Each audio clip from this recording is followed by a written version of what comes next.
बिस्मिल्लाहिर्रहमानिर्रहीम। अस्सलाम वालेकुम। बाप की नाफरमानी कबीरा गुनाह है।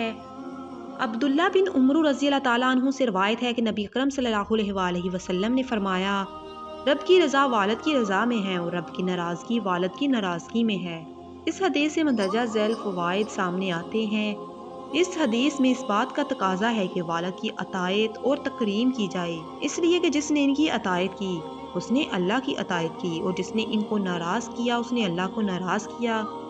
और यही हुक्म वालदा का भी है, बल्कि इनका मकाम तो और ही बुलंद है। इस हदीस से मालूम हुआ कि वालदैन की नाफरमानी कबीरा गुनाहों में से है। अल्लाह ताला हमें अपने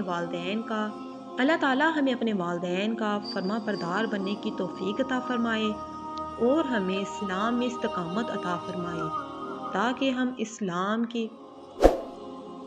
इस्लाम के मुताबिक ज़िंदगी गुजार कर अपने अल्लाह और नबी पाक सल्लल्लाहु अलैहि वसल्लम को राज़ी कर लें और रोज़े क़यामत सुरखरू हो जाएं। आमीन या रब्बुल आलमीन।